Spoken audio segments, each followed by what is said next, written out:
เห็นในสิ่งที่เห็นแต่ว่าบ่เป็นในสิ่งที่เห็นได้ยินในสิ่งที่ได้ยินแต่ว่าบ่เป็นในสิ่งที่ได้ยินได้ฟังได้กลิ่นได้สัมผัสได้รู้สึกแม้กระทั่งรู้ในสิ่งที่กายมันเป็นเหมือนคนเป็นโลกแต่ว่าบ่เป็นโลกกับกายเข้าใจบ่ล่ะแต่เฮาอยู่เฉยๆแต่บ่มีหยังเกิดขึ้นได้อยู่เฉยๆแค่ความรู้สึกตัวโดยลมมั่งรู้สึกตัวโดยอุณาโลมมั่งนิ่มนวลบนหัวมั่งทำกลางอกมั่งหรือแม้กระทั่งบ่มีความรู้สึกตัวแต่รู้เฉยๆบ่มีการคิดนึกปรุงแต่งไปใดๆทั้งสิ้นมันก็เฉยๆมันก็ไม่เป็นกับสิ่งที่เห็นไม่เป็นกับสิ่งที่ได้ยินได้กลิ่นไ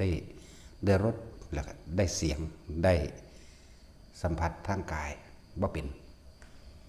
มันเฉยอยู่สั่นก็เอิ้นว่าเป็นโลกุตระเนื้อโลกทั้งเบิดเฉยๆกับเนื้อโลกอยู่กับความรู้สึกตัวใดกับเนื้อโลกเนื้อโลกทั้งสองโลกนี้และโลกหน้าบ่มีใจว่าล่ะเอายอดเลยมื้อนี้เอายอดถ้าผู้ใดบ่มีความคิดเห็นหยังก็บ่เป็นหยังถ้ามีความคิดเห็นก็เป็นเข้าใจบ่ล่ะ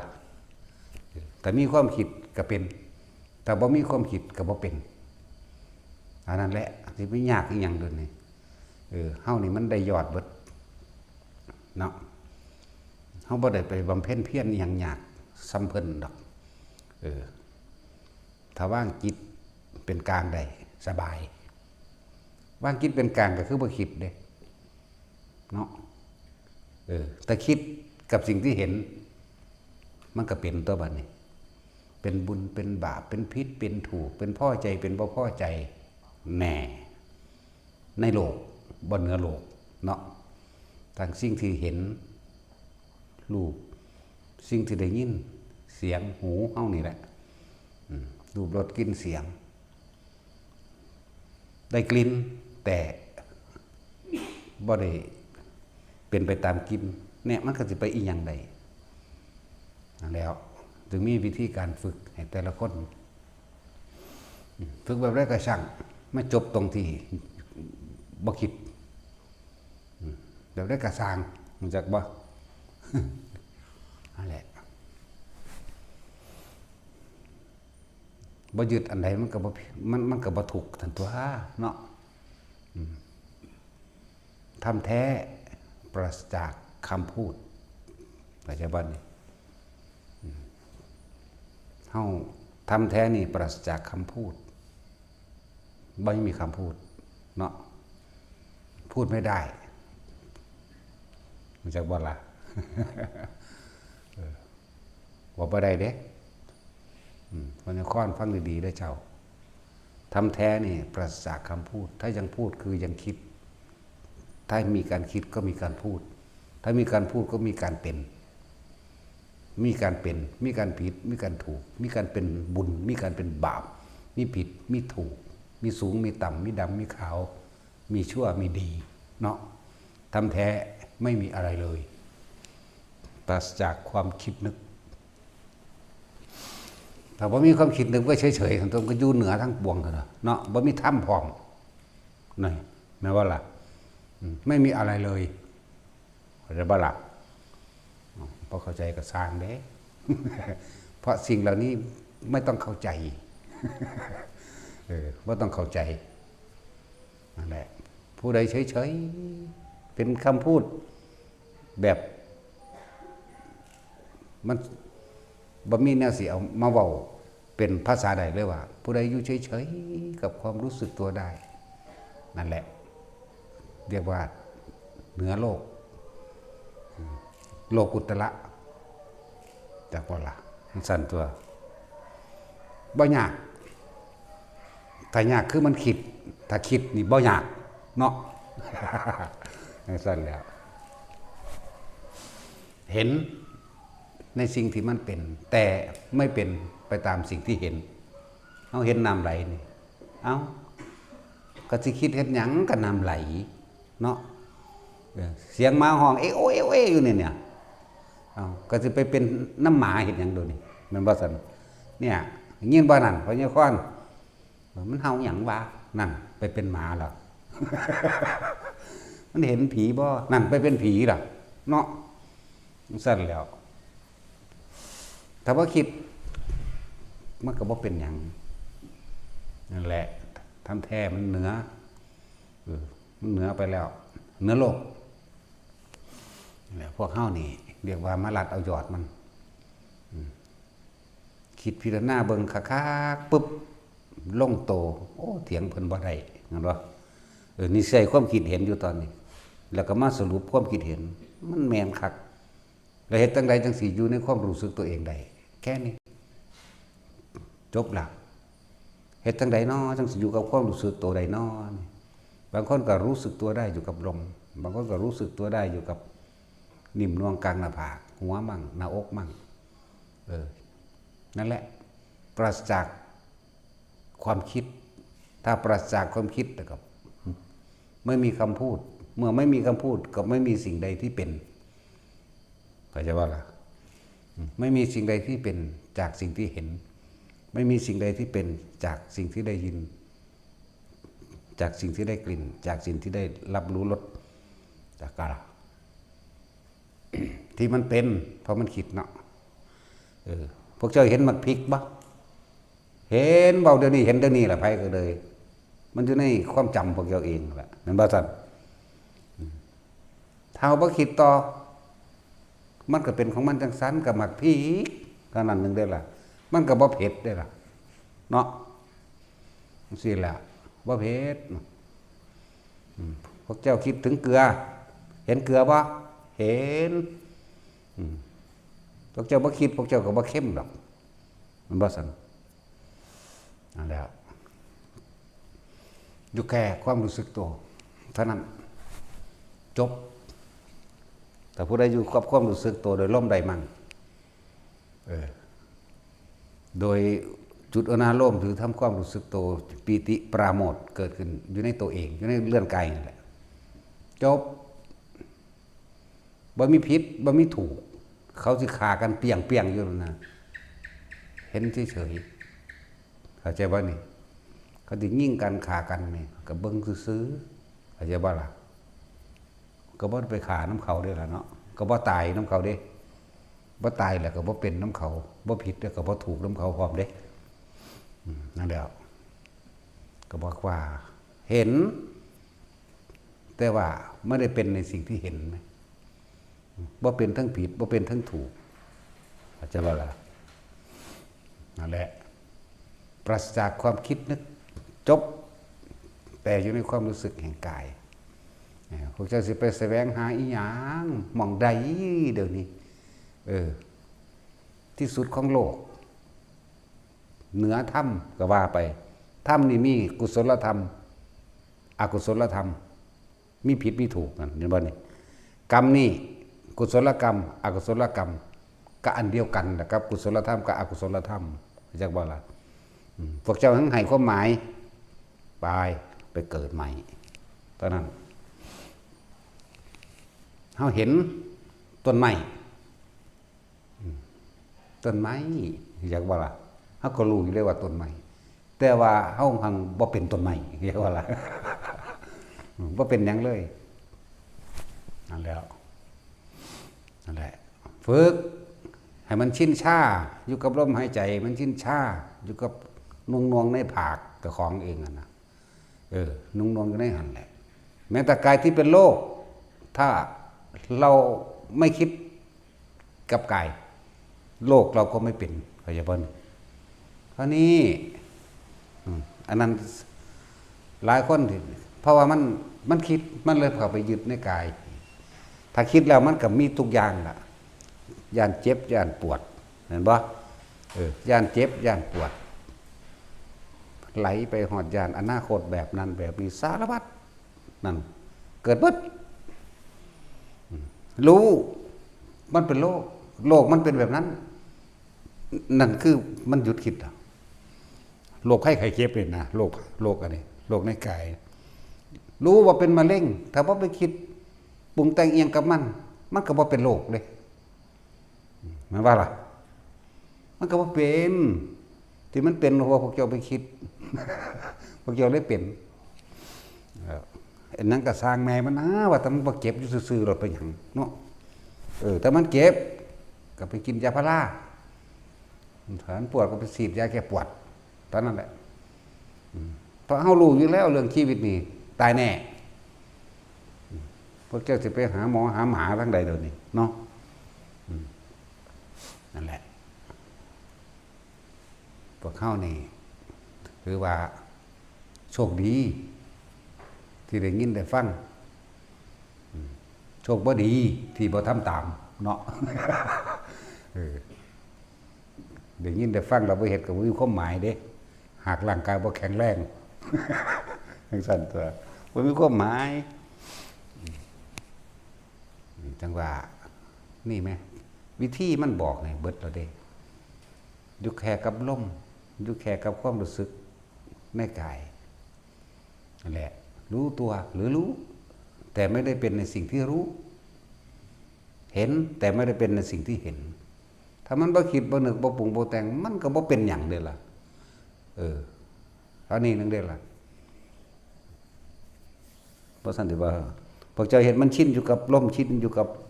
ความรู้สึกในกายเถอะน่วงๆอยู่หน้าผากก็ตามจิตหนึ่งรู้ที่เป็นหนึ่งไม่มีรู้ไม่มีสอง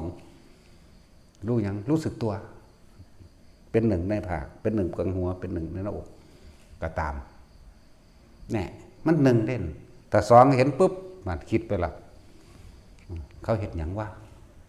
หมาเฮายังนอนนี่นั่นไปแล้วเด้ไปเป็นหมาล่ะเข้าใจว่าล่ะแต่มันก็รู้ได้ว่าเสียงหมาแต่วันจะคงว่าหมาเฮาหยังหนึ่งที่มันเลยไปเป็นหมาเนาะนั่นแหละ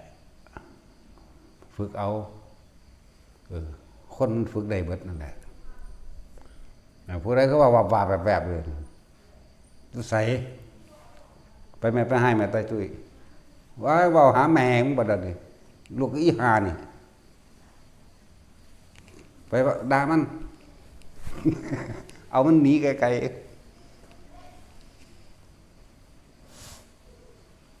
เอาแล้วหังบ่เป็นน้ำเขาได้บ่ไร้อารมณ์หังด่ามึงเว้ากันหาแม่งบ่ซื่อๆพูดด่าแต่ไม่ได้ด่าเข้าใจว่านี่สั่นตัวด่าอยู่แต่บ่ได้ด่าเด้บ่ได้เป็นไปตามด่าเข้าใจว่านี่ไม่นี่ไก่มันบอกหาแมงบ่นั่นแหละอังสั่นละบริเวณพญาคลอดได้ศูนย์ตาดุมตาแดงขึ้นรถได้ เห็นว่าละนั่นแหละถ้าพวกเข้าจักตัวนี้ได้มันก็ไม่เป็นปัญหาหรอกด่าก็บ่ได้เป็นไปตามด่าได้ล่ะเนาะอังสั่นแล้วก็เลยยางกันเด้ง่ายๆธรรมะอันนี้แค่อยู่ในหูดังได้หนึ่งอยู่ในดูความรู้สึกโตเท่านี้มันเป็นหนึ่งเบิดนั่นแหละณจุดใดจุดหนึ่งในความรู้สึกณจุดใดจุดหนึ่งเห็นก็ไม่ได้เป็นตามสิ่งที่เห็นเพราะว่ามันบ่คิดแต่บ่คิดแล้วมันก็บ่เป็นทั้งตัวแต่คิดแล้วเป็นหมดแล้วไม่เห็นภายนอกแม้ได้ยินภายนอกภายนอกนี่ก็เห็นกันเดี๋ยวนี้แต่บ่คิดแล้วก็บ่มีผู้หญิงบ่มีผู้ชายตัวบ่มีเด็กน้อยบ่มีผู้เฒ่าไม่มีเขาไม่มีเราไม่มีสัตว์ไม่มีบุคคลมันก็บ่มีอีหยังเลยตัวทั้งที่ตายเห็นอยู่เดี๋ยวนี้ละต้นไม้มันนี่ก็บ่มีเนาะได้ยินก็เหมือนกันมันก็บ่มีเสียงสัตว์เสียงคนมันแต่มันได้ยินซื่อๆนี่ก็มันเป็นแบบนั้นนั่นแหละง่ายๆทั้งในก็เหมือนกันมันเนี่ยคำว่าทั้งในเนี่ยหมายถึงอัตภาพที่สองหรือเทวดาเทวตาเท เทวะแปลว่าสองตามาถึงอัตตาบุคคลที่อยู่ในอัตภาพที่สองเป็นเทวตาเห็นก็ซื่อๆอยู่ได้ล่ะก็มันบ่คิดมันก็เฉยๆนั่นตัวเนาะเห็นอีหยังมันก็บ่มีอีหยังแต่ว่ามันก็ฮู้อยู่หั่นแหละว่ามันเป็นอันนั้นแต่ว่าเฮาบ่เป็นน้ำมันเฮาก็บ่เป็นเทวดาน้ำมันดอกเฮาเห็นงูเฮาก็บ่เป็นงูนำสิ่งที่เห็นดอกเฮาเห็นผีเปื่อยยำๆอยู่เฮาก็บ่เปื่อยน้ำมันเด้ล่ะก็มันบ่คิดนั่นแหละจังว่ายังกระสังถ้าเราอยู่เฉยๆจักว่าล่ะคำว่าเฉยนี่มันบ่คิดเด้มันก็เหนือโลกมันก็เหนือธรรมทั้งปวงมันก็โลกุตระศัพท์เดียวกันนี่แหละอันเว้ามันความหมายเดียวกันนั่นแหละซึ่งบ่มีความหมายจักว่าล่ะส่วนจะไปคิดหาความหมายได้อีกก็มันบ่มีความหมายเนาะฟังได้ก็ได้บ่ได้ก็สร้างแม่สุดเด้ถ้าสุก็หาแม่เกิดมาอีกสักตัวตะเคียดหลายแม่นบ่ล่ะตะเคียดหลายก็ผูกคอตายแล้วไปหาแม่เกิดใหม่เนาะท่านตัวง่ายๆพากันฝึกเอาแต่ว่าจังซี่ผมบ่จักเข้าใจปานใดเด้นะถ้าเว้านิทานรุ่นน้ำเด้เพิ่นสิไปจังได๋อีกบัดนี้ว่าเด้เนาะถ้าเว้านิทานอันนั้นเป็นแค่เครื่องโน้มน้าวจิตใจเพื่อให้เข้าถึงกุศลเจ้าของเองซื่อดอกกุศลซะก่อนแต่ว่านี่ครับว่าบ่มีบุญบ่มีบาปแล้วบ่มีกุศลกุศลก็บ่มีอกุศลก็บ่มีใดๆทั้งสิ้นบ่มีหยังเลยบ่มีพระพุทธเจ้าบ่มีพระธรรมบ่มีพระสงฆ์บ่มีหยังเลยอยากว่าล่ะนั่นแล้วทั้งสั้นแล้วบ่มีผู้ตรัสรู้บ่มีผู้บรรลุหยังบ่บรรลุหยังเนาะไม่ว่าแท็กซี่เขาตอบมึงแล้วอ่ะกูบ่ได้บรรลุหยังกูก็ยังว่ากูก็บ่เป็นหยังอีกแล้วกูก็บ่มีหยังอีกศีลก็บ่มีบรรลุกูก็บรรลุอีกพระอรหันต์ก็บ่เป็นพระพุทธเจ้าก็บ่เป็นก็ยังว่าบ่เป็นหยังบ่มีหยังเนาะนั่นเดียว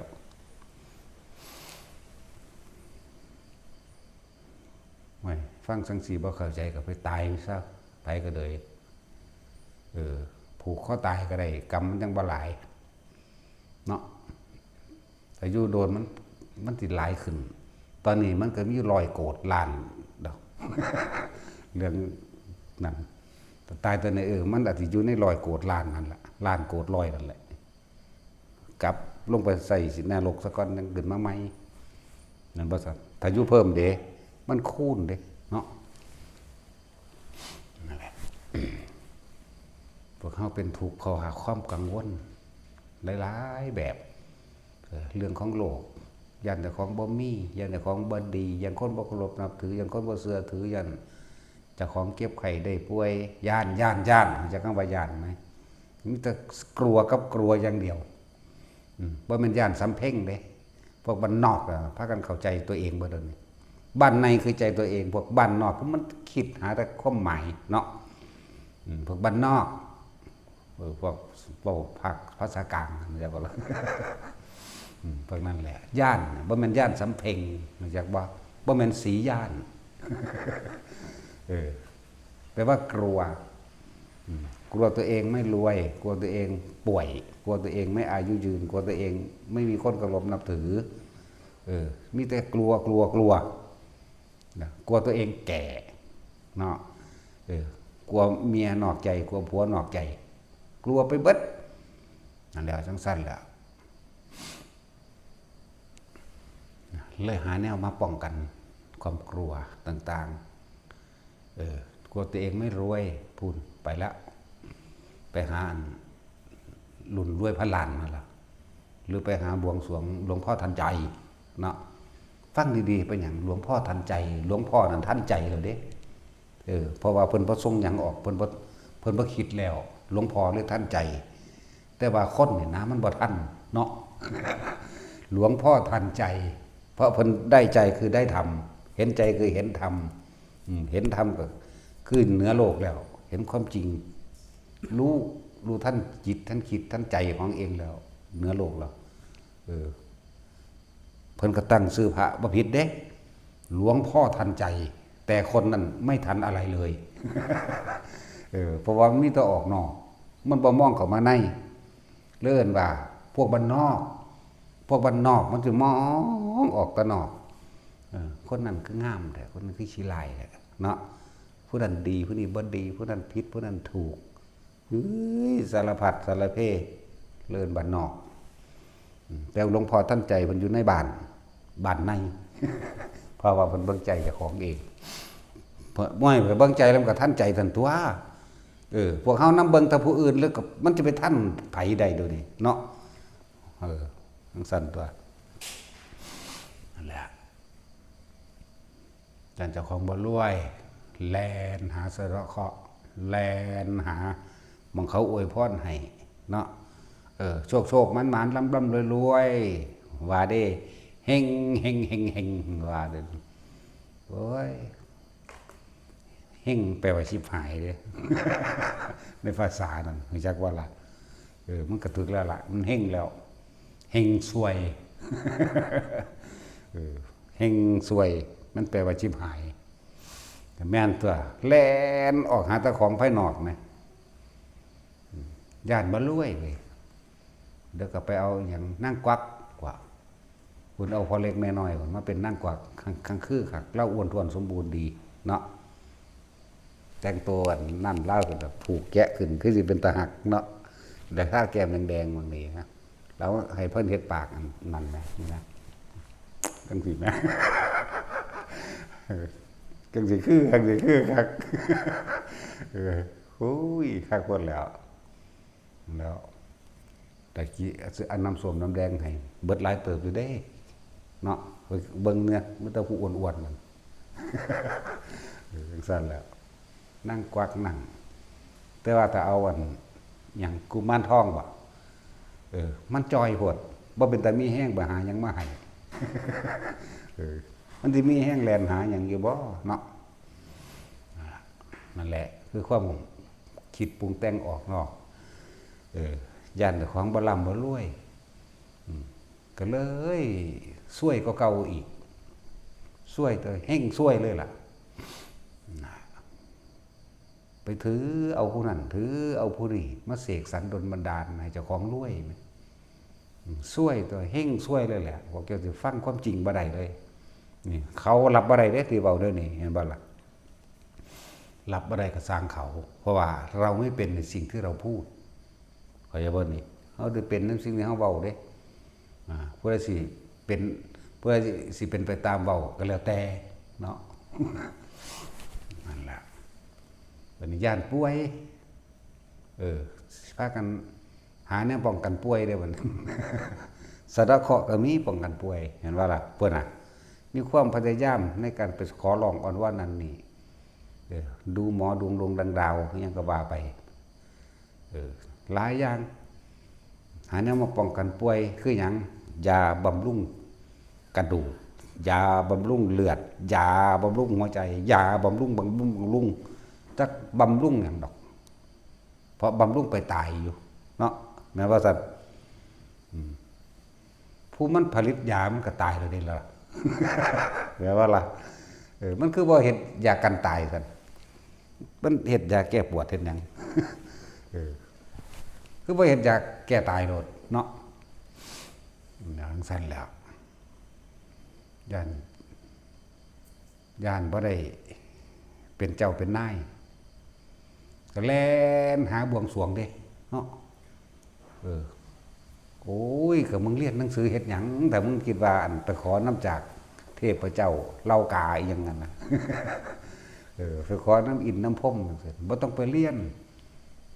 แต่สินไปขอเป็นประธานาธิบดีเนี่ยไปผู้ใดมันเสกให้ได้ตอนนั้นจังซั่นแล้วบ่ได้จบอีหยังไผสิเอาบัดนี้คุณสมบัติตามเหตุมันบ่มีมันสิเอาอีหยังไปใส่ ขนาดว่าเจ้าของเรียนจบปริญญาตรีโทเอกแล้วเด้หลายๆคนเนาะยังไปหาบวงสรวงพระพรหมเด้ศาลนั่นศาลนี่ศาลพระนั่นศาลพระนี่เด้แต่แปลว่าเบิดทางไปแล้วผมมาขอน้ำพระคือเฮานี่แหละโอ้บ่เป็นพระดอก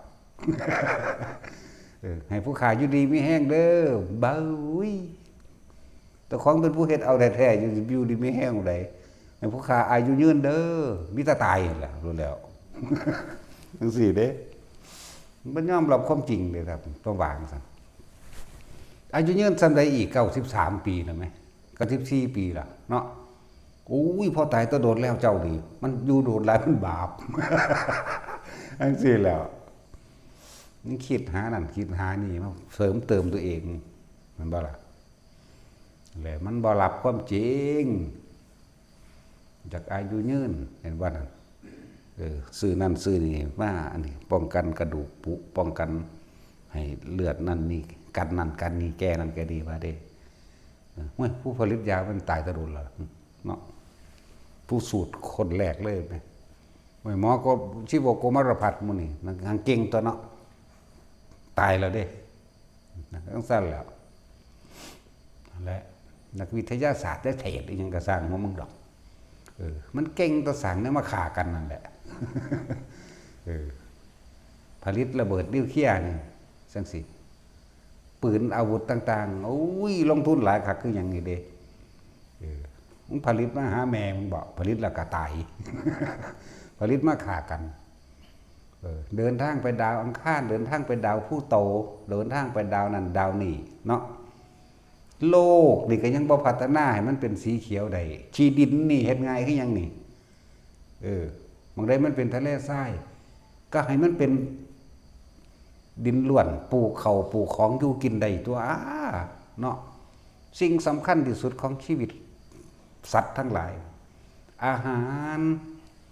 เป็นที่หนึ่งเลยบ่นุ่งเสื้อผ้าก็ได้ว่าถ้าได้กินข้าวเนาะว่าถ้ามีอาหารกินนั่งดึงอยู่น้ำถ่ำก็ได้เท่านั้นได้ล่ะอาหารยารักษาโรคข้างนมและที่อยู่อาศัยก็มีเท่านี้สิ่งที่มันจำเป็นคือบ่พากันเฮ็ดที่อยู่อาศัยให้มันสมดุลกับอุณหภูมิของคนแม่นบ่ซั่นคือประเทศจีนนี่เขาฉลาดแล้วนี่ทะเลทรายเขาหลายเขาใหญ่เนาะเขาสร้างแผ่นดินเด้เขาสร้างขี้ดินเป็นแผ่นดินล้วนเขาปลูกต้นไม้ไปเลยปลูกต้นไม้ไปเลยได้บัดนี้ใบไม้นั่นแหละสิลงไปเป็นดินเองอันที่เป็นดินสมบูรณ์อยู่แล้วเขาก็คอยเอาไปซึมซาบใส่กันแน่นั่นแล้วบ่อึดอยู่บ่อึดยินเห็นบาแมงสิกินอาวุธดอกรวยๆอาวุธก็เลยเนาะบ่ได้กัดก้อนนิวเคลียร์ระเบิดกินดอกอดอยากแห้งแล้งยังบ่สงครามกันแล้วบัดนี้พวกเฮามองออกนอกไกลๆเด้อพวกเจ้าสิจักเด้อต่างประเทศที่เขาสู้กันเห็นบ่อดอยากแห้งแล้วลบกันแล้วบ่มีแนวกินตอนลบก็กินอยู่เด้คือบ่คิดออกเนาะบ่มีกำลังลบคือว่าอยู่กองทัพต้องเดินด้วยท้องเนี่ยเอาสู้คือว่าหาแนวใส่ทองดอกสู้สิไปหาแนวหลบกันหาแม่สู้หยังแม่ว่าตัดแล้วเฮ็ดยานอวกาศตั้งแต่เล็กหยังมันเฮ็ดอยู่นั่นมันก็แพงคักแล้วเนาะยังมาหาเสือเพิ่งแร่นั่นแร่นี่หาไว้สารพัดลิเนียมลิเนิมยังว่าเฮ็ดไปก็ไปสร้างแผ่นดินแหมบางใดหิมะมันตกหลายๆหรือบางใดที่เป็นทะเลทรายหรือเป็นภูเขาหินหยังก็สร้างคือบ่พากันไปปรับปรุงให้มันเป็นดินให้มันเป็นดินให้มันปลูกของกินได้ตั้งแต่ไปดาวอังคารดวงจันทร์ก็ยังไปได้ไหมลงทุนหลายกว่าปรับปรุงดินนี่ตัวแม่นบ่ซั่นอันนี้ไปลงทุนหลายเด้ขี่งัวขี่ควายขี่แพะขี่แกะขี่อูฐเอาไปสะใส่เรื่อยปลูกของไปเรื่อยมันก็ขยายออกไปเรื่อยตัวตั้งแต่พัฒนาอีหยังมาจัก4-50 ปีนี่อุ้ยเป็นดินมันจอดกันเบิดล่ะแม่นว่าล่ะลงทุนหลายคักปานเลี้ยงงัวเลี้ยงควายประเทศใดก็มีคือกันตัวงัวควายมั้ยงัวควายหมูไก่ ขี่ง่วงขี่ควายขี่หมูขี่ไก่เดี๋ยวลงไปใส่น้ำทะเลทรายใส่ใส่เฟื่องใส่เศษหินใหม่ไปหรือมันก็เป็นของมันเองตัวปลูกไปน้ำเลื่อยปลูกไปน้ำเลื่อยตัวมีอาวุธบักหลายว่ามีแนวกินมันก็ตายแมงคือเก่าของตัวเนาะเพราะนั่นได้ล่ะนี่แหละสิ่งที่พระพุทธเจ้าเพิ่นบอกไว้เครื่องอาศัยของชีวิตมนุษย์สัตว์ทั้งหลายก็คืออาหารถ้าเจ็บไข้ได้ป่วยก็ยาแก้ปวดเท่านั้นแหละที่รักษาให้โรคมันหายมันบ่หายหรอกมันบ่ซั่นมีแต่ตายนั่นแหละก็ตายไปกับร่างกายที่พวกเจ้ายึดว่าเป็นของเจ้าของถ้าบ่ยึดก็บ่เป็นเด้แล้วเนาะรถแท็กซี่แล้วเครื่องนุ่งห่มจังซี่มันบ่ทันนุ่งห่มมันประดับประดาอย่างขึ้นอีกเด้อว่ามีทองมีแหวนเพชรมีนั่นมีนี่มันเลยเป็นของฟุ่มเฟือยเฮ้อเหิมนะเกินตนเกินตัวและขาเจ้าของซ้ำมันบ่ซั่นจะอ้วนหลายจะอ้วนว่ากูเป็นเศรษฐีกูเป็นผู้มีหน้ามีตาเนาะมึงสิมีสำไรหน้าตาเผาถิ่มบาง2 มื้อนั่นเป็นวันนั้นเฮาก็สิเป็นถือเผากันแหละหรือบ่เผากระทางได้ตายแล้วแต่บ่ได้เงิดเด้เนาะนังสั่นแล้วไผสิเอาไปสะไว้นำถนนหนทางก็แล้วแต่เด้จังซั่นบ่ได้มีคิดต่อไปอีกเด้ถ้าบ่คิดต่อไปแล้วมันก็เป็นแบบนั้นแหละเนาะนั่นแหละพากันพัฒนาตั้งแต่แนวทำลายโลกนี่ก็อายุสั้นตัวเนาะโลกนี่เป็นของใส่รวมกันเด้นั่นแหละโลกนี้สิอายุยืนก็ขึ้นอยู่กับจิตใจที่มีเมตตากรุณามุทิตาเอื้อเฟื้อแก้กันมีอุเบกขาแก้กันตั้งสิอายุยืนถึงจะว่าทำจตุโลกบาลนี่คือหยังก็เมตตากรุณามุทิตาอุเบกขานั่นเลยว่าจตุแปลว่า4นะว่าซั่นเอกหนึ่งทวี2ติ3จตุ4จตุโลกบาลทำมันเป็นเครื่องคุ้มครองโลกให้อยู่แคล้วคลาดหรือให้อยู่ปลอดภัยอยู่ด้วยความอุดมสมบูรณ์ก็เพราะว่าเมตตากรุณามุทิตาอุเบกขานั่นแหละเรียกว่าธรรมจตุโลกบาลบ่แม่นเทวธรรมเทวธรรมคือลิและโอตปะอยากว่าล่ะเทวะแปลว่า2ธรรมที่ทำให้บุคคลเป็นเทวดาหรืออื่นว่าเทวธรรมเรียกว่าล่ะพวกยึดตำรามันก็ยึดอยู่หั่นแหละมึงแบกโลดมึงอ่านหนังสือมาเบิดโลกเนาะไปอ่านอยู่ดาวอังคารก็อ่านอีกโลดนั่นบ่ล่ะสิซ้ำใดเด้อนี่สู่ผู้บ่ฮู้จักยังเลยดีกว่าเนาะนั่นแหละบ่มีหยังแหน่สบายถ้ามีแล้วยากก็ยังมีคำเล่าเนาะแท็กซี่มีตำแหน่งมึงฮู้บ่ว่ากูเป็นไผภาษาคนพวกนี้ขนาดเรียนจบด็อกเตอร์ดอกมาเนาะยังไปถามเขาอีกก็ได้มึงรู้ไหมกูเป็นใครว่าซั่นโอ้ยศาสตร์กูจะไปรู้กับแม่มึงเหลือกันแล้วเลยมึงยังไม่รู้ตัวมึงเลยไอ้ศาสตร์เลิศยังให้โอกาสอยู่เด้คำว่าไอ้สัตว์นี่ให้เลือกเอาสิเป็นหมาก็เป็นสิเป็นง้อเป็นควายก็เป็นสิเป็นหมูเป็นเหียดก็เป็นสิเป็นอีปีงก็เป็นไปเนาะตักแตนเต่าตลอดทั้งขี่ตักแทก็เป็นไปตัวให้เลือกเอาเป็นว่าซั่นนั่นแล้วหางเลี้ยนสูงหางบ่ฮู้จักเจ้าของแม่ว่าเลี้ยนหาแมงบ่รู้ไหมกูมันใครว่าซั่นโอ้ยมึงก็เป็นถามพ่อกับแม่มึงเบิ่งงอนตัวมึงถามกูแม่มึงหยังเนาะแม่ว่าซั่นนั่นแหละหางเลี้ยนสูงหางโง่ซั่นตัวโง่ตัวบ่จักฮอดเจ้าของไปถามผู้อื่นพุ่นนั่นว่าซั่นโอ้ยพ่อกับแม่บ่บอกบ่คือบ่ถามกูเพิ่นแล้วนั่นแหละความจริงต้องตรงบ่หลอกลวงความจริงต้องเปิดเผยปิดบังมันมืดตึ๊บแล้วความเชื่อนี่นี่จักว่ากลัวความจริงเด้อันใดที่เฮารู้จริงแล้วความเชื่อนี่หายเลยเด้เหมือนดวงพระอาทิตย์เพียงดวงเดียวสว่างแจ้งหมดโลกนั่นแหละแต่ว่าความจริงถ้าถูกเปิดเผยแล้วความเชื่อที่ปิดบังความงมงายของตนเองเมื่อ ได้เข้าถึงความจริงแล้วความเชื่อหายหมดเลยทั้งสั้นตัว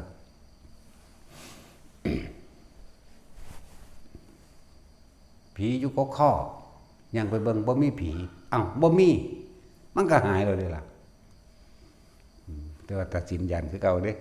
ขนาดว่าบ่มีแต่ว่าถ้าไม่คิดไม่มีอะไรเลยบ่มีทั้งความจริงและบ่จริงบ่มีทั้งความเชื่อและไม่เชื่อไม่มีอะไรเลยเข้าใจบ่นี่ครับถ้าบ่คิดแล้วมันก็บ่มีหยังกันตัวเนาะถ้าคิดก็มีกันตัวผีก็มีคนก็มีทุกอย่างนั่นแหละนั่นแหละเน้นย้ำฝึกอยู่กับความรู้สึกตัวเองเด้อไปก็ตามเฮ็ดก็สร้างบ่เฮ็ดก็สร้างดอกว่าแต่เขาบอกซื่อๆรู้จักบ่ว่าตถาคตเป็นแต่เพียงผู้บอกทางเท่านั้นความเป็นเช่นนั้นบอกความเป็นเช่นนั้นเรียกว่าอะไรแปลว่ามันเข้ามาตถาคตนั่นแหละบุคคลผู้เป็นเช่นนั้นย่อมบอกทางของความเป็นเช่นนั้นเนาะบอกไทยก็เป็นเด็กอุบาทนี่ ไม่อีห่าเนี่ยมาหาวแต่กูเห็นยังเงินนี่หูปากไว้โอ้ยอีซิมริมมันฟังบรรลุเรื่องเรื่องหาว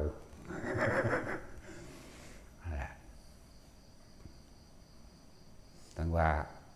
เน้นย้ำอยู่ในความรู้สึกตัวโลดไปก็ดี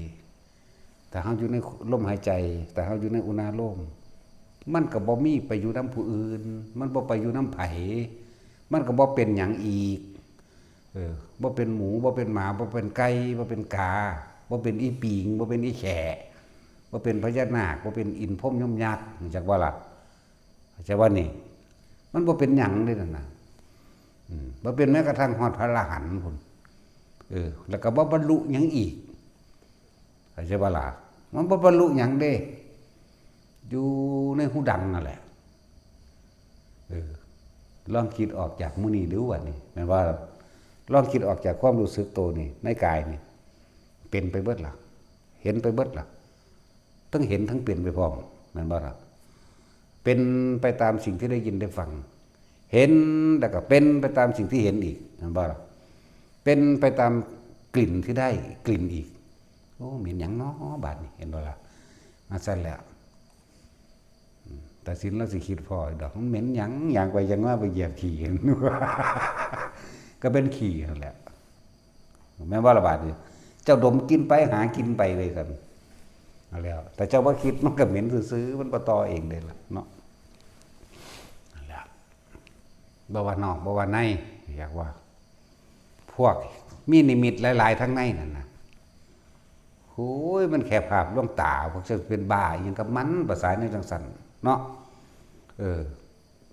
ถ้าพวกเจ้าคิดออกไปก็เป็นผู้วิเศษแล้วเป็นผู้มีตาทิพย์พระจักขุญาณนะว่าสันเป็นผู้มีหูทิพย์อีกดิโอ้ยธรรมดาบอกนั่นแหละทิพย์พระโสตญาณว่าเด้สิไปเป็นมันเห็ดหยังนะจังสันเนาะยากก็ยังเด้ยากเวียนว่ายตายเกิดอยู่นี่แหละเนาะเพราะมันเป็นเลยไปปราจิตตะไปรู้ความคิดคนอื่นเด้เนาะแต่ว่าเสียใจด้วยไม่รู้ความคิดตัวเองนั่นว่าสันไปรู้ผู้อื่นไปดูผู้อื่นไปเห็นผู้อื่นก็เลยไปเป็นในสิ่งที่เห็นนะเป็นตัวแล้วแต่สิเป็นหยังเด้ตัวเกี่ยวคิดไปทั่วทีบหรอเนาะเป็นชีแท้ๆบ่มันใส่เดือนบ่เป็นสังเสชะบ่ทั้งสิ้นแล้วมีหลายรูปร่างได้สังเสชะ12ชนิดสังเสชะเหมือนพยาธิมี12ชนิดเปรตมี12ชนิดแปลว่าละ12เด้เนาะแต่ว่าปัจจัยการแห่งสัตว์ทั้งหลายเป็นว่ายแต่เกิดกับ12เด้แม่นบ่ซั่นไล่เบิ่งเด้อนี่อวิชชาปัญญาสังขารสังขารปัญญาวิญญาณนิโรธปัญญานามรูปนามรูปปัญญาสลายจะนั่งนี่จนพูดได้12อย่างก็ได้ไล่ไปเมื่อกี้เรียกว่าปฏิจจสมุปบาทธรรมเหตุปัจจัยไรสัตว์เกิดถ้าว่าเกิดก็ลบ12ออก อวิชชายัตเววะเสสาวิราคะนิโรธาแน่ลบตนลงไปหมดชรามรณะโศกปริเทวจะมาจากที่ไหนกันเพราะว่าบ่คิดจบแล้วเป็นหลักการหลายไปก็เลยตะกี้มันบ่มีดอกตัวหนังสือนั่นบ่มันบ่มีดอกมีแต่เว้าเอาโลดเวลาเพิ่นแสดงธรรมกันตะกี้มันได้ยากเลยล่ะเธอเห็นคนนั้นไหมพระเจ้าถามเห็นพระเจ้าค่ะแล้วเธอคิดอย่างไรเ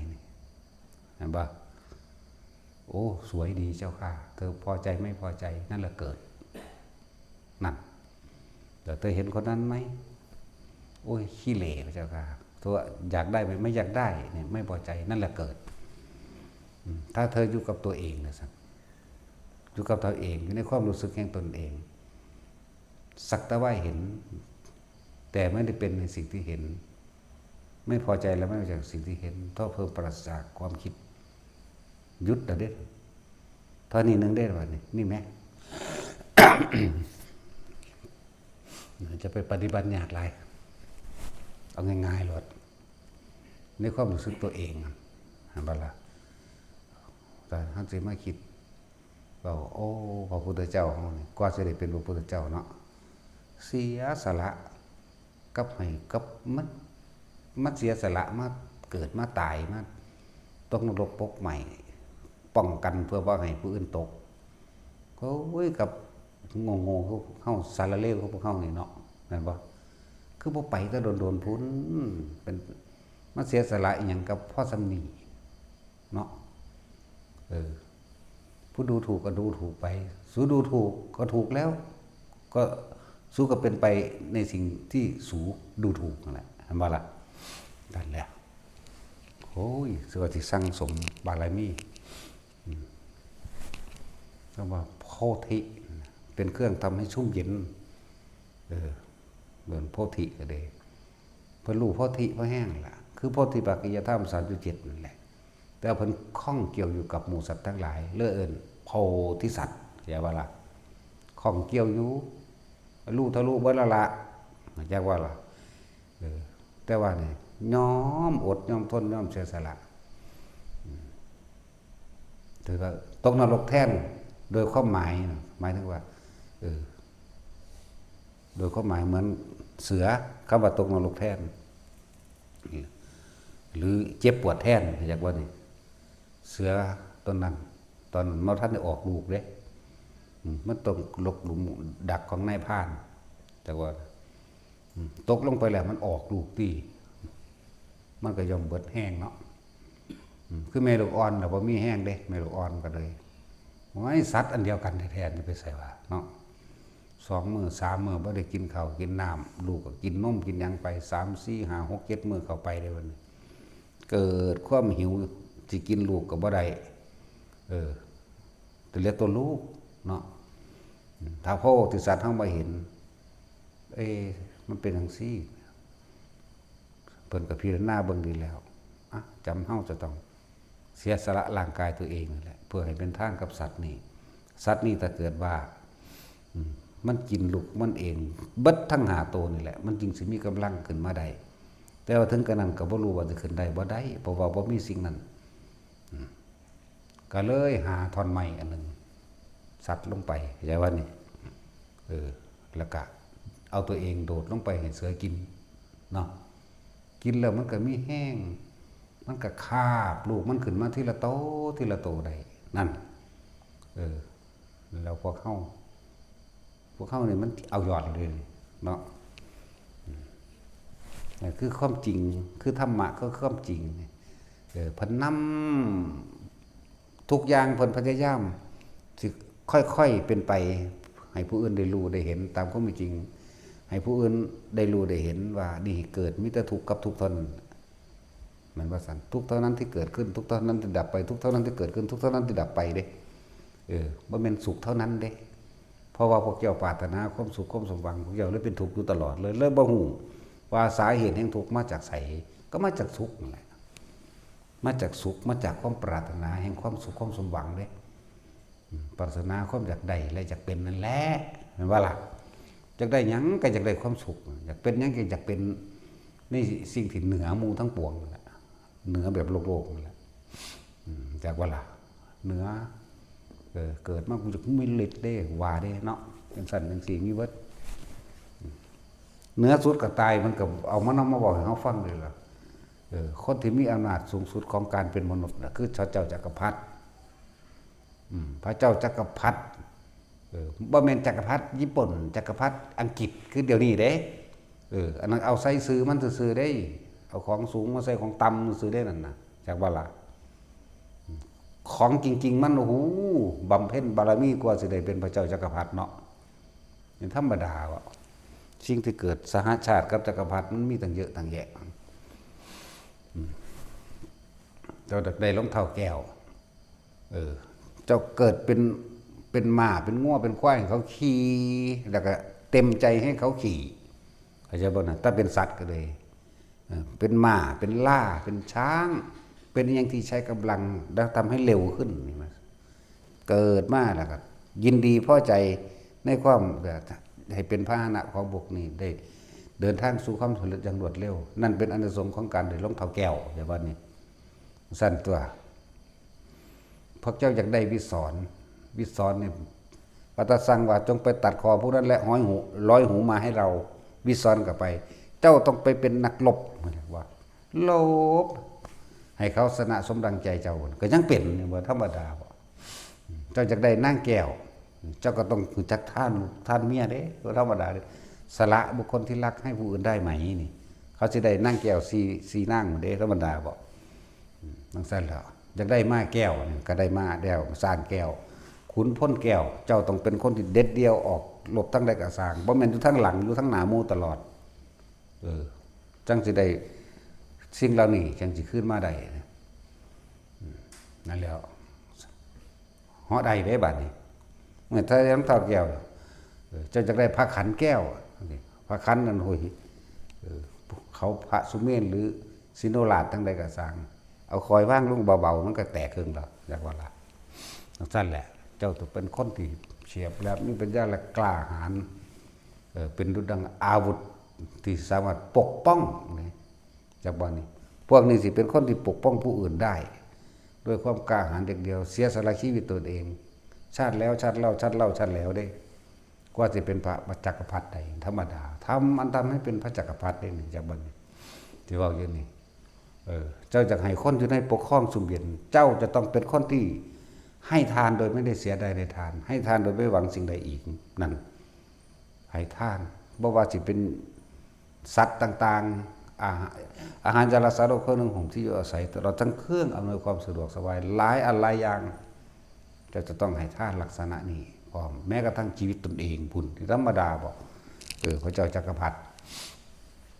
เจ้าจังสิได้ขุนพลกล้าปกป้องผู้อื่นด้วยความกล้าหาญเด็ดเดี่ยวนะครับว่าเสียสละชีวิตตนเองเพื่อผู้อื่นได้นั่นแล้วจะได้ขุนคลังแก้วหาเงินได้ดีนะสัตว์จะต้องบ่โกงแม้นิดหนึ่งน้อยหนึ่งแม้รู้ว่าเขาโกงก็ไม่เอาคืนจากบันค่าขายยังก็แล้วแต่นี่บ่มีโกงเวลาให้ท่านย่านแต่เขาบ่ได้หลายย่านแต่เขาบ่อิ่มย่านแต่เขาบ่พอเด้เนี่ยหัวใจจักรพรรดิจักรวรรดินั่นแล้วนั่นแหละเจ้าจังสิเป็นไปได้พระเจ้าจักรพรรดิมีนางแก้วเมียนั่นมาจากโลกทั้ง4นี่มนุษย์พร้อมจักว่ามีเมีย4เป็นสั้นเป็นอย่างต่ำได้นี่งามสุดของโลกนั้นมาเป็นแล้วบริวารบ่ต้องห่วงดอกเยอะมีช้างแก้วนี่มีช้างแก้วม้าแก้วขุนพลแก้วจักว่าจักขุนคางแก้วลูกแก้วลูกก็เก่งอีกเด้ว่าลูกก็เลยลูกนั่นน่ะเจ้าต้องเป็นคนที่มีความกตัญญูกับมารดาบิดาอย่างเอาชีวิตเขาแลกโสตายให้เข้าใจว่าล่ะนี่นั่นแล้วเจ้าจังสิได้ลูกแก้วเจ้าก็ต้องไปเป็นลูกแก้วซะก่อนเจ้าจังสิได้ลูกแก้วขนาดนั้นนี่ถ้ำของพระเจ้าจักรพรรดิ ความจริงของพระเจ้าจักรพรรดิบำเพ็ญมาแบบนี้ จึงจะได้เป็นพระเจ้าจักรพรรดิจากบ่ล่ะบ่แม่นแค่ปกครองโลกเด้สวรรค์สั้นดาวดึงส์พระอินทร์ก็ย่อมแบ่งให้กึ่งหนึ่งเด้เนาะแม้กระทั่งนางฟ้านางสวรรค์ก็ยังเอามานอนน้ำใดนี่นั่นส่วนตัวเป็นบ่แท็กซี่มึง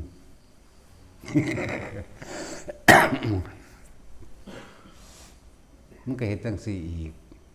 นะประมาณ2อสงไขยก็ได้เป็นดอกพระเจ้าจักรพรรดิซั่น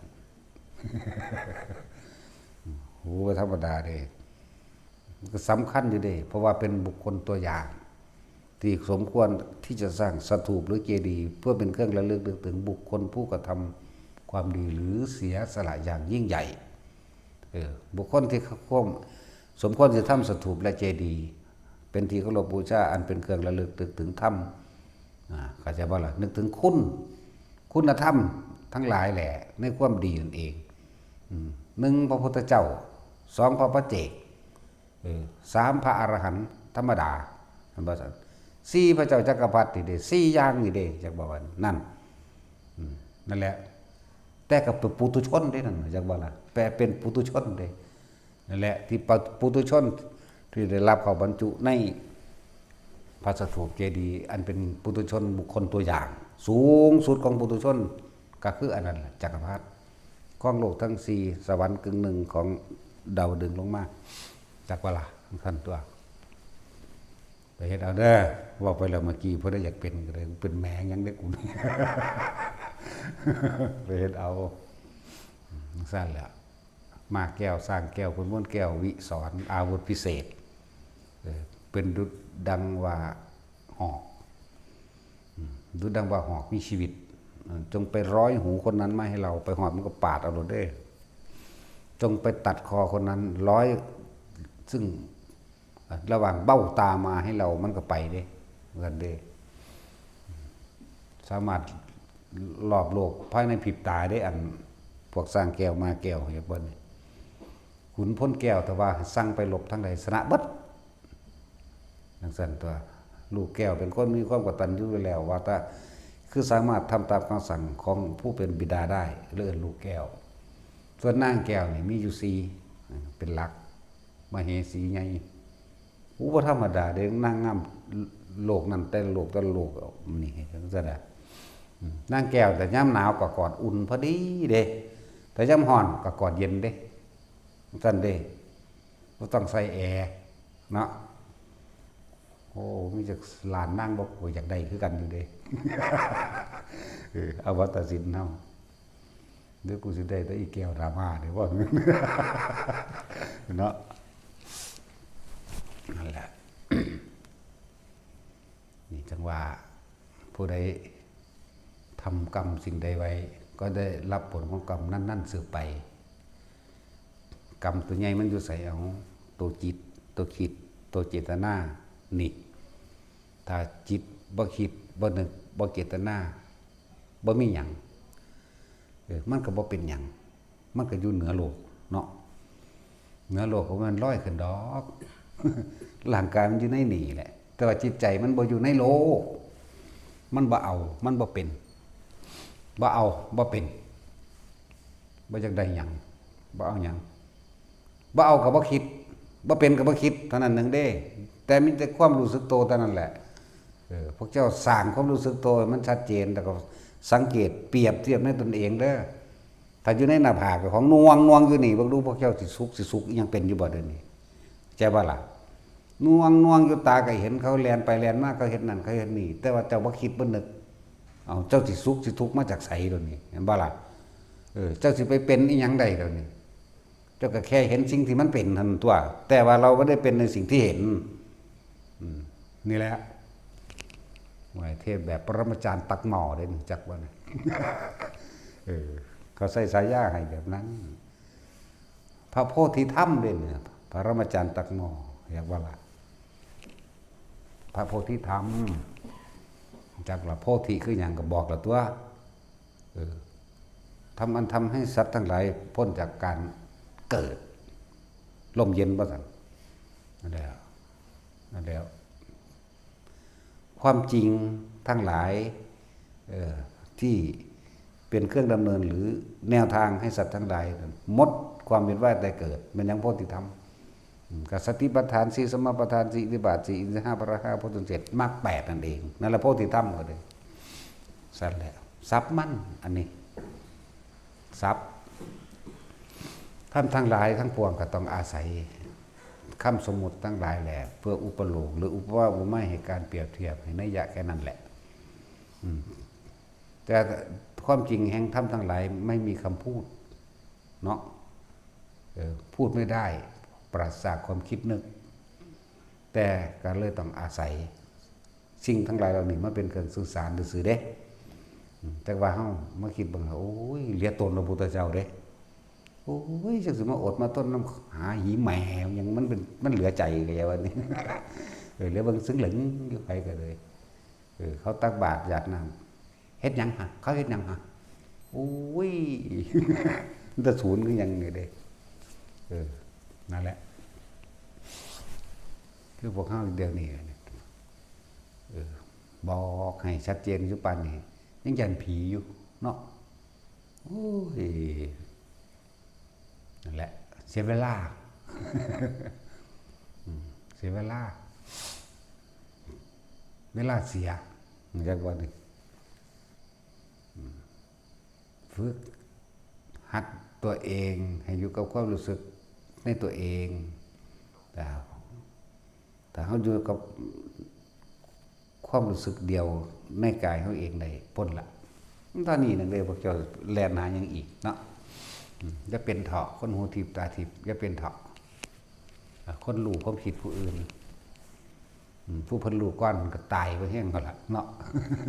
จะเป็นเถาะคนระลึกศาสตร์ได้เท่านั้นเท่านี้อดีตอนาคตต่างๆบ่ต้องเป็นดอกจุตูปปาตญาณรู้สัตว์เกิดตายแบบนั้นแบบนี้สุดท้ายยุใสบ่ต้องเป็นดอกเนาะนั่นแหละเวลาเราระลึกนึกถึงคุณธรรมตั้งแต่พระพุทธเจ้าเขาบำเพ็ญมาสมัยเสวยชายเป็นโพธิสัตว์ปูนตั้งแต่นั่งวิสุทธิดาอย่างพุ่นจนเท่าเดิมนี่โอ้มันบ่ธรรมดาเด้อันกับพวกม่านด้อยค่าต่างๆนะด้อยค่าหมู่พระสงฆ์มั่งด้อยค่าคนบ่ด้อยค่าศาสนาแห่งผู้รู้มั่งจังซี่นะนั่นแหละมันสลดใจอยู่กันนะคือเหลือตนเพิ่นได้บัดนี้โอ้ยสิมาอดมาทนอย่างกับคนพวกนี้นะในต้นปรารถนาครั้งแรกถ้าสิน้อมจิตเข้าไปนิพพานได้เลยแหมเป็นหยังคือบ่เฮ็ดเอานะตั้ง40ประสงค์ไขแสนมหากรัปอีกต่างหากบ่ธรรมดาเด้โดนให้อันให้พระเจ้าค้อนเงินอันนึงโกกาลิกะนี่ไปตกนรกเนาะอยู่ในปฐุมนรกมีพระองค์หนึ่งถามว่าปฐุมนรกนี่มีอายุยืนเพียงใดพระเจ้าข้าซั่น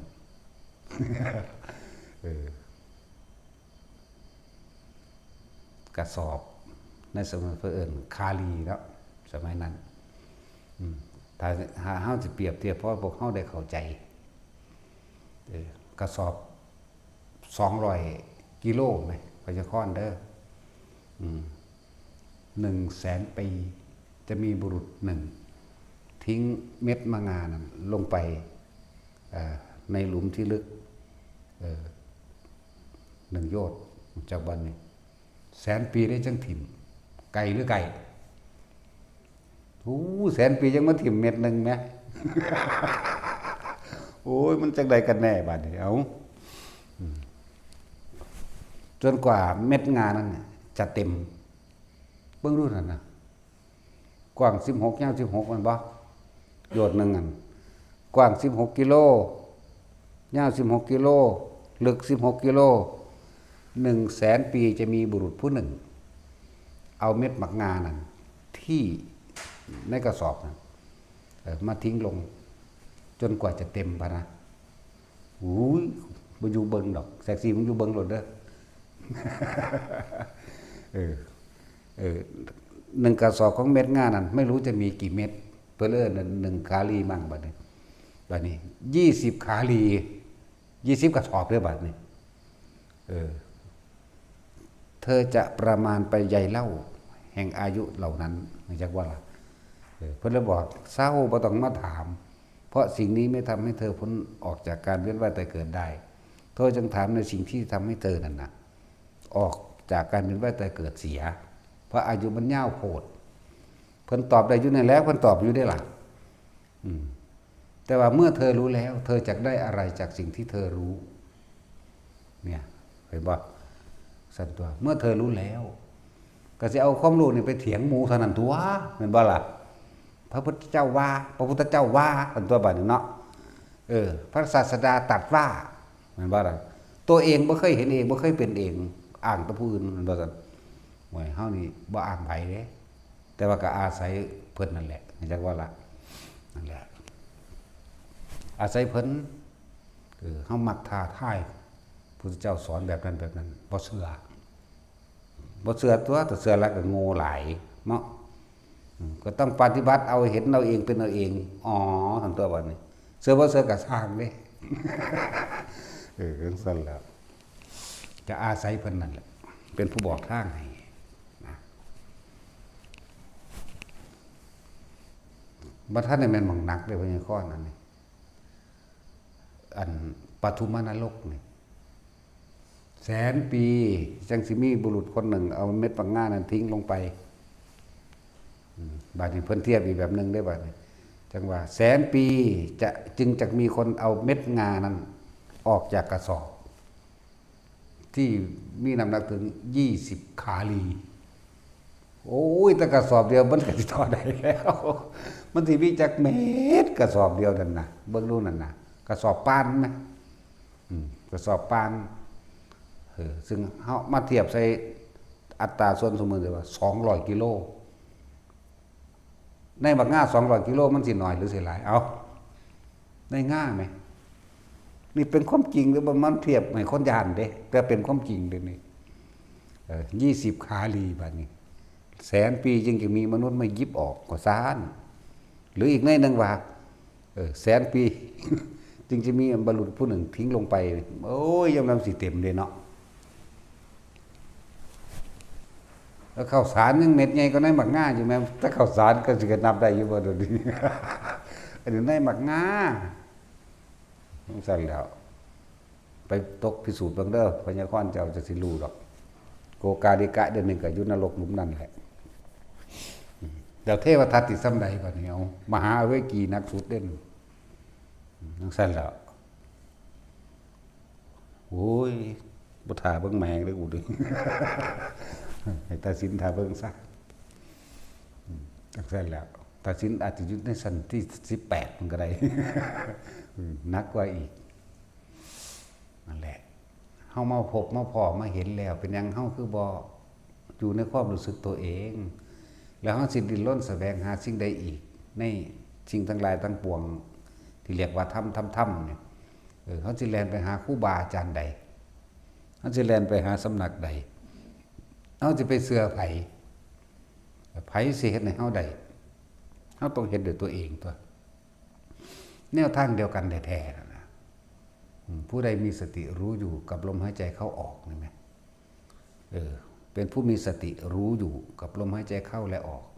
ผู้นั้นก็พ้นจากทุกข์ทั้งปวงจากการเวียนว่ายตายเกิดไหมผู้ใดมีสติรู้อยู่ในความรู้สึกตัวหรือเป็นผู้รู้ผู้ตื่นผู้เบิกบานก็ทรงชาติอยู่ในอาการปิติปราโมทย์นี่เองผู้รู้ผู้ตื่นหรือผู้เบิกบานเป็นผู้มีจิตหนึ่งรู้อยู่เพียงอยู่ในกายของตัวเองแค่นั้นเองคนเฮาส่วนมากมันไปอยู่ในกายผู้อื่นเนาะตะกี้เฮาบ่เข้าใจได้ไปอยู่ในกายผู้อื่นมันบ่แม่นหม่นเข้าไปในหันเด้เข้าใจว่าล่ะความคิดความคิดฮอดผู้นั้นคิดฮอดบักนั้นอีนั่นลูกหลานเล่นหล่อนผมว่าท่านนี่มีผัวก็คิดฮอดผู้บ่าวนั้นผู้สาวนี้เห็นบ่ล่ะกับบางที่ก็เข้าไปอยู่ในกายสัตว์คิดถึงวัวควายคิดถึงกุ้งคิดถึงปูคิดถึงหอยใจบ่ล่ะโอ้ยจะกินหอยอันแ แข้งเด้นั่นไปอยู่ในหอยหรอเข้าใจว่าระบาดนี่โอ้ยอยากกินกุ้งเด้โอ้ยอยากกินปลาหมึกเด้นั่นไปอยู่ในปลาหมึกล่ะไปอยู่ในกุ้งล่ะอยากกินลาบงัวเด้ไปอยู่ในงัวล่ะหรืออยากได้งัวมาเลี้ยงเด้นานก็ไปอยู่ในงัวเหมือนกันคิดฮอดหมาก็ไปอยู่ในหมานั่นแหละนี่แหละส่วนมากคนเฮามันไปอยู่ในกายผู้อื่นมันบ่ได้อยู่ในกายตนถ้าอยู่ในกายตนมันก็กลางทันตัวแม่นบ่ล่ะมันก็กลางจิตฮอดสิ่งต่างๆก็ไปอยู่ในสิ่งนั้นแหละนั่นแหละที่เพิ่นว่าจิตมีที่ตั้งหรือสิ่งที่เราคิดถึงนั่นเองสิ่งที่เราคิดถึงล้วนแล้วแต่เป็นสัญญาทั้งหมดล้วนแต่ว่าเป็นของเก่าทั้งหมดนั่นบ่ล่ะเมื่อสิเกิดยังขึ้นมีผู้ใดคิดออกบ่ก็มันบ่ทันได้เกิดมันสิคิดถึงอนาคตใดบ่คนนี่มันสิคิดถึงแต่อดีตคิดถึงแต่สัญญาคิดถึงแต่ของเก่ามันนั่นตัวกรรมเก่าของเก่าการกระทำเก่าๆเรื่องกรรมเก่าจังว่านี่นั่นแหละนั่นบ่ระบาดนี่เข้าใจบ่ระบาดนี่ผู้ใดดับสัญญานี่เนี่ยก็คือบ่คิดเท่านั้นเองเด้อวิธีดับสัญญาเวทยิตานิโรธลมหายใจนี่แหละดับสัญญาก็มันบ่คิดจังว่าล่ะถือว่าเอาหมู่พวกเฮาลึงกันมาแต่เป็นเด็กน้อยนักเรียนพุ่นแหละแต่ว่าตอนเฮาอยู่ในลมหายใจหรือเฮาอยู่ในความรู้สึกโตมันก็ย่างมาหาปุ๊บแต่เฮาบ่คิดมันก็บ่มีหมู่เด้เนาะนั่นบ่มีหมู่อีกบ่มีสื่ออีกบ่มีผู้หญิงบ่มีผู้ชายนั่นอีกบ่มีหยังอีกนี่แต่เฮาบ่คิดแต่จะว่านี่ดับสัญญาล่ะความรู้สึกพอใจบ่พอใจก็เกิดบ่ได้ล่ะมันว่าซั่นเวทนามันจะเกิดขึ้นมาจากไหนก็นิโรธนิโรธะก็ดับตัวดับคิดนั่นแหละนั่นแล้วว่าบาลีมันเป็นตะคือว่าเป็นตะเข้าใจยากเป็นตะขังเนาะว้ายแต่เขาบ่คิดถึงเรื่องเก่าๆมันจะเอาหยังมาเกิดนี่เข้าใจบ่บาดนี่ซั่นแล้วคนเข้าคิดถึงแต่เรื่องเมื่อวานนั่นแหละเนาะคิดถึงเรื่องมื้ออื่นได้เยอะบ่ได้บ่ทันเกิดเนาะเข้าใจง่ายบ่บาดนี่หรือเสียจุตุปปัตตญาณเสียว่าซั่นนี่บ่มันสิรู้จักจังว่าเฮ็ดได้ก็เม่นโทษสักคนหลวงตาลักย่านผีอันนั่นแล้วยังมาตดเหม็นอีกสักคนได้บาดอดเอาบ่โดนแห้งอยู่เด้แต่ก็อันสารแก๊สพิษอันนั้นมันเข้าทางในก่อนที่แรกมันอูดทางในบ่ได้ยุ่มบ่อยู่ปูดบัดนึงแต่ปูดค่อยๆเด้พอดีเข้ากันเป็นคนหูหลีบัดนี้มันบ่ปูดแล้วมันก็เหม็นพร้อมเด้เนาะสั่นแล้วโอ้ยสั่งคนเด้เนาะนั่นแล้วมันเป็นธรรมชาติจักว่ามันบ่อยู่มันเป็นแบบนั้นของมันก็ต้องปล่อยเลยแต่ว่าก็ต้องอดเอาอดเอาสักคนไม่ใช่แล้วแต่ไรตลกเลยลองตลกเนาะเป็นตะขังเด้ผ้ามูทุดงไปโอ้ยอันยังกิ้งเหลนนั่นแหละแม่งอ่อนๆแดงๆหรอกเนาะมันจะตายเน่าซะนั่นแหละโอ้ยเอาเราได้ป่าเจ้าทีแรงมันอยู่บ่ได้แล้วไปเฮาไปว่าซั่นไปเมืองใดมันก็เหม็นคือเก่าไปเมืองใดก็เหม็นคือเก่าไปเทออกโอ้ยเห็นว่ามันแห้งคอรอไปแล้วซั่นกลายเป็นกินสาบไปแล้วบัดนี้นี่ขนาดนั้นแหละมื้อนี้ก็ยังมาตดอีกอดบ่อยู่บ่แต่ว่าต้องอดตัวแต่ว่าก็ต้องอดตัวเนาะจักสิว่าเท่าใดก็อดสักวันตัวมันบ่อยู่ก็จังโอ้อันธรรมดาว่าบ่ได้เจตนาดอกผู้ใดเจตนาระวังได้ตดต่อหน้าพระพุทธรูปโดยตั้งใจนี่โดยบ่ได้รู้หยังปล่อยไปเลยบ่จักหยังเนาะ พวกนี้สิเป็นพวกนี้สิเป็นมิลิตเรียกว่าฤทธิ์หยังฤทธิ์สีดวงพวกเป็นฤทธิ์สีดวงตดใส่แนวหลายๆอย่างสิบ่เคารพแหละก็จะว่าละเศร้ายากเลยพวกมิลิตนี่ฤทธิ์สีดวงนี่จังซั่นแล้วนั่นแหละมื้อนี้บอกนง่ายๆนึงเด้เนาะโอ้ยถ้าพวกเจ้าอยู่ในตัวเองได้ความรู้สึกอยู่กลางหน้าผากก็สร้างกลางหัวก็สร้างพวกเจ้าพ้นแล้วเด้มันว่างแล้วเด้ที่มันบ่ว่างก็เพราะว่ามันคิด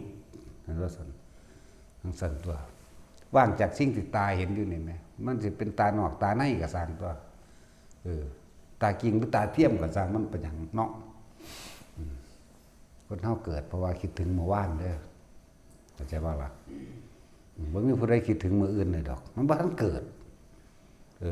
มีแต่เอาสัญญามาเกิดเบิดละไปก็ได้เห็นมั้ยคือว่าขันธ์5นี่เป็นกรรมเก่าขันธ์5เป็นภาชนะรองรับกรรมเก่าเจ็บปวดแสบร้อนอายุสั้นอายุยืนอายุหยังก็แล้วแต่เพราะว่าสิ่งที่เฮาเฮ็ดไว้แล้วในอดีตเฮ็ดอันใดๆเฮาก็ได้อันนั้นแหละรูปร่างหน้าตาเจ้าสิบูบี้รูปร่างหน้าตาเจ้าเห็นบ่บางคนเกิดมาเป็นตะขี้เดียดก็ยังนี่เนาะกะตะของก็ทำความน่ารังเกียจใส่ผู้อื่นก่อนน่ะทุกอย่างล้วนแล้วแต่เจ้าของเฮ็ดเองเบิดเด้มันบ่ได้เฮ็ดให้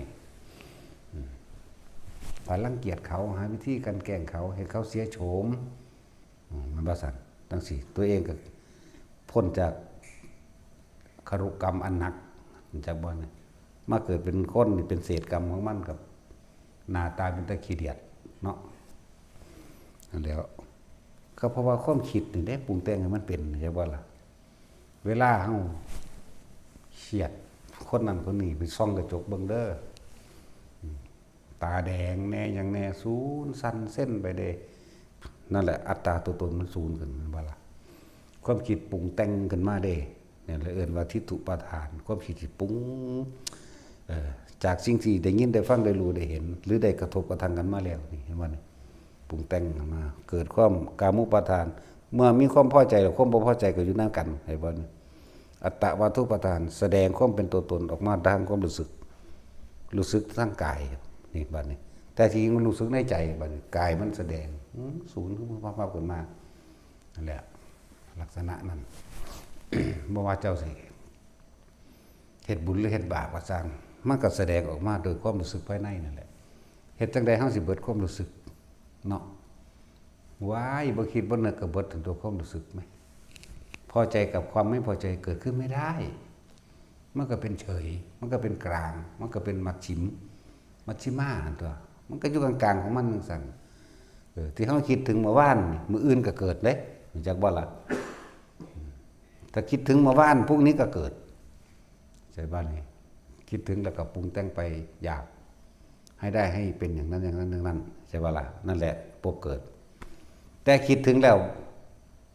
บ่มีอารมณ์พบก็บ่เกิดนะทั้งสั้นแล้วแต่ว่าทุกคนอยู่ในความรู้สึกตัวนวงอยู่กลางหน้าผากหรืออยู่กับลมเอานี่แหละบ่ต้องไปยังมากดอก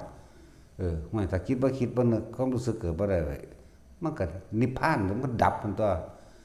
มันก็บ่มีที่ไปพอใจเฮาบ่คิดถึงตรงใดมันก็บ่มีที่มาอีกมันบ่ซั่นบ่มีโลกนี้บ่มีโลกหน้าบ่มีที่ไปบ่มีที่มา